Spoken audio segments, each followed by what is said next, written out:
gëm naa la mu ne ma gis nga si je pouvais vous raconter ce que les gens me disent sur vous par jour du ngeen ko sax gëm donc xam nga président dafa amoon plusieurs sources d'information et am na ci ñoo xam ne dañ ko daan nax y a des gens qui faisaient des bulletins pour lui di ko embarqué ci ay erreurs yu bu rëy parce que xam nga un président n'utilise pas que les services de renseignement classiques président di am source d'information yu bari am na ci ñoo xam ne nag c'est des agents doubles tu vois dañuy ñëw di nax président. est-ce que yow bokkoo si ñu ko doon nax monsieur le PM.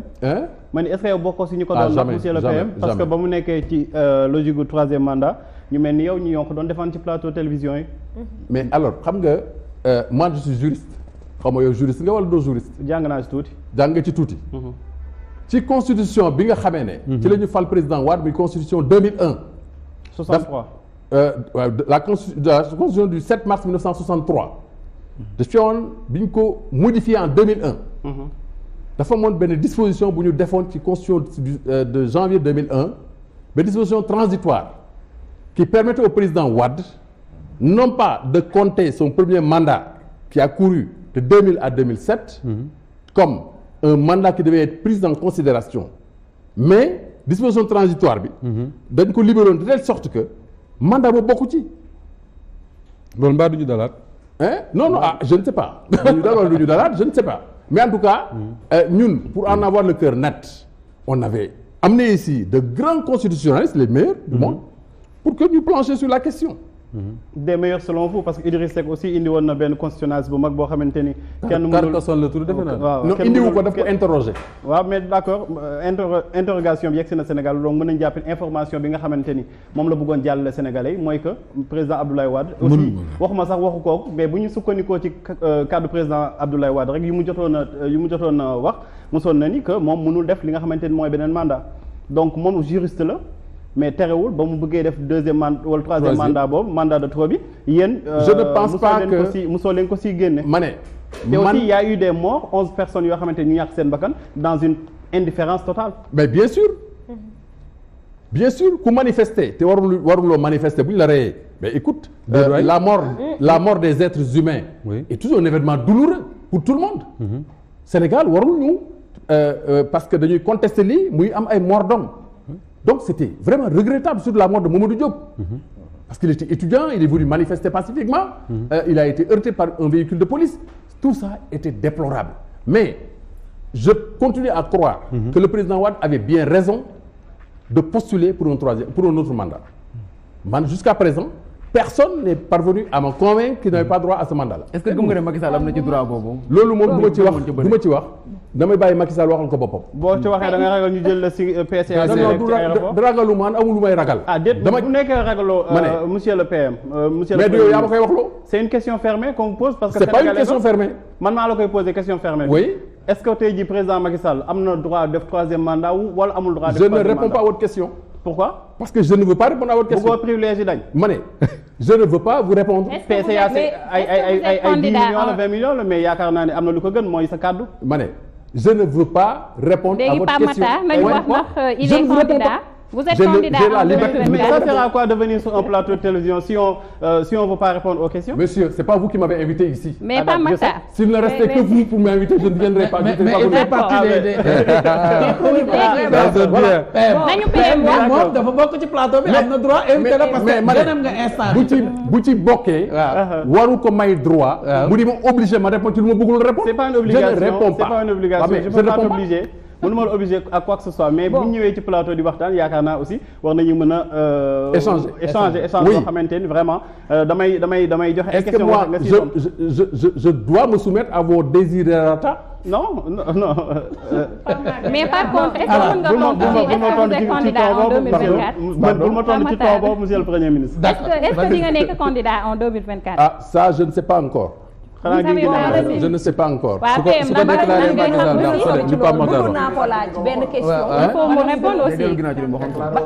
déclaré woon. waaw mais xam nga nekk candidature à une élection présidentielle dafa am ay prérequis dafa am lu mu laaj lu bari est-ce que d'ici là dinaa mën a remplir conditions yooyu je ne sais pas encore mais sama bëgg-bëgg oui lan moo la animé woon jamono yooyu ba nga waxoon ni que vous êtes candidat sama bëgg-bëgg la woon sama yéene la woon est-ce que donne bi dafa changé entre temps benn doon changé wul li fi newoon na fi nekk ba léegi la seule chose qui a changé c'est le ni oui ni non de Macky Sall non moo tënk réew mi yëpp ni oui ni non Macky Sall man liyeewuma ça je vous le dis est-ce que du loolu moo la tënk aussi ba bëggoo tontu ci ndax troisième mandat Macky Sall d'accord waaw ma ne troisième mandat Macky Sall je ne peux pas être plus bavard que Macky Sall su ci Macky Sall waxee man dinaa commenter li mu wax mais en tant que juriste bu ma lay laaj tey jii man mi nga xamante ne profane laa ci droit xaw ma dara may laaj ki nga xamante ni mooy maître Souleymane Ndéné Ndiaye bi nga xamante ni kenn mësul gis procès bu mu gagné ma lay laaj par exemple ni la gagné kenn mësul yëg procès boo gagné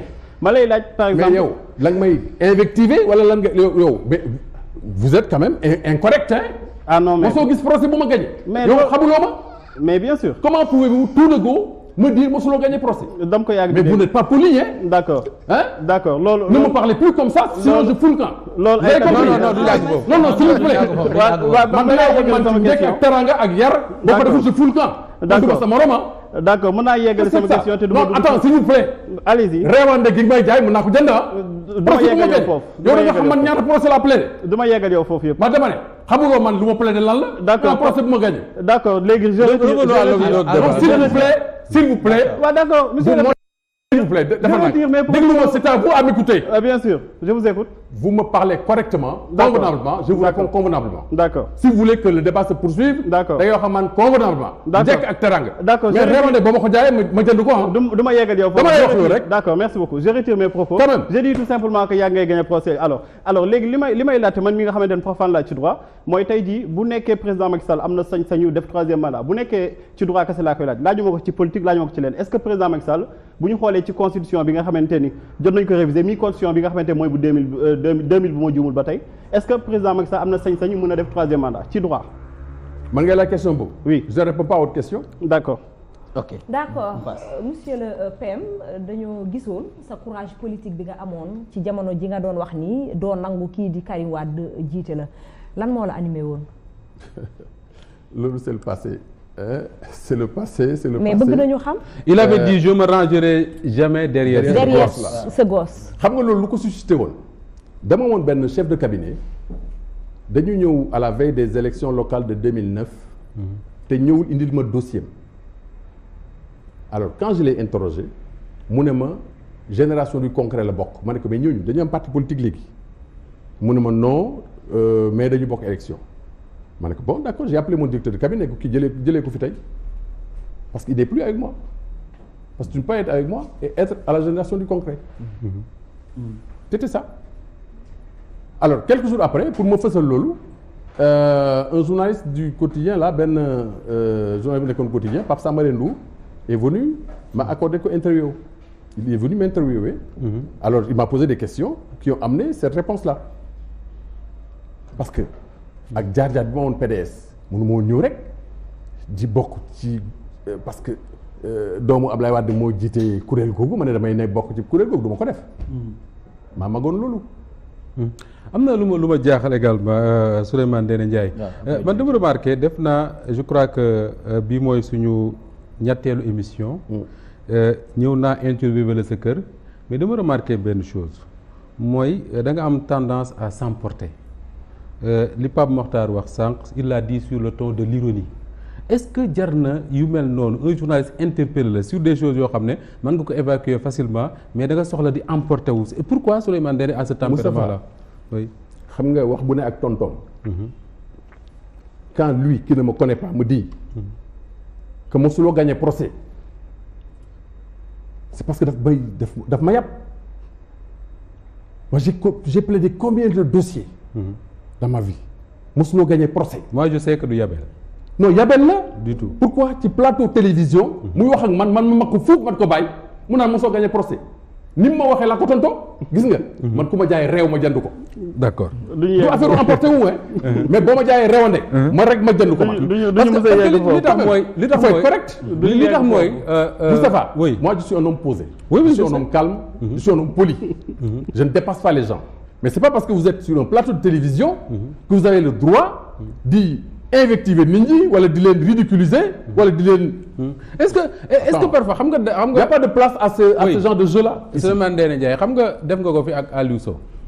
waaw daaw jéeg est-ce que parfois su ngeen di dem ci plateau télé yi du ngeen am benn préjugé bu ngeen am ci nit ñi. Aliou Sow il est comme ça Pape Makhtar il est comme ça. tey boo ko ne gars yi ñu ngi lay waajal di la en fonction de ça vous vous mettez tout de suite sur vos gardes. je ne suis pas sur mes gardes. mais loolu je réponds Moustapha. oui. Aliou Sow c'était un incident malheureux. Oui. On s'est retrouvés depuis lors. Oui. On parle d'autres choses. Comme vous allez vous retrouver avec Pape Makhtar. Alors Pape Makhtar je ne le sûr. connais pas xaw ma ko. Oui. moom il ne me connaît pas. Donc je trouve vraiment irrespectueux que mu toog ak man naan ma. Je sais que vous n'avez jamais gagné de procès. mais loolu du samay cadre du samay cadre s'il vous plaît si je peux. père même bu fekkee ne wax na moi je sais que moom actuellement déjà nee na la je retire mes mais très bien kon jeex na. voilà kon donc je pense qu'il est correct bi peut-être xam nga wax dafa wax moo mel noonu. des fois di nga wax nga lâcher benn mot nga jàpp ne moom daf ko def par impolitesse alors que c'était pas ça. non yow tu ne peux pas être dans sa tête. pour penser monsieur le premier ministre man tey booy tàng sax damay seddal ndax nga génn ci plateau bi dem suñuy defet lay doon donc du ma la mës a manquer de respect. mais dafa am lu ñu tuddee sarcasme yaakaar naa xam nga ko te yam. xam naa sarcasme bu baax am na sarcasme am na mais y a pas de place au dérision am na sarcasme ici. mais s'il vous plaît dérision am na autodérision am na te loolu yëpp dafay neexal émission rek mais du ay question de manquer de respect qui que ce soit bu ñu génnoon fii tey jii du ma sax si xool la plateau bi moo ñu boole moo tax ma wax la lool te lu ma la wax noonu du man maa ko wax gañoo procès ñi nga xamante ni jamono yi ngay attaqué Samuel Sarr wala ngeen di attaquante ñoom ñoo la ni yow mosoo gagné procès moo tax ma reprendre terme yooyu mais c'est pas ay affaire de ñàkk respect wala yooyu noonu dañuy waxtaan rek ñu bëriwul dañ la koy tooñee mais loolu kese la mais je pense que ni réponse du man maa lay jàngal quoi que ce soit réponse bu gënoon adapté mooy par exemple nga ni ma gagné naa nanga bi procès ñiy wax loolu xamuñu c'est pas le lieu de faire le bilan de mon engagement au barreau. Non, d'accord.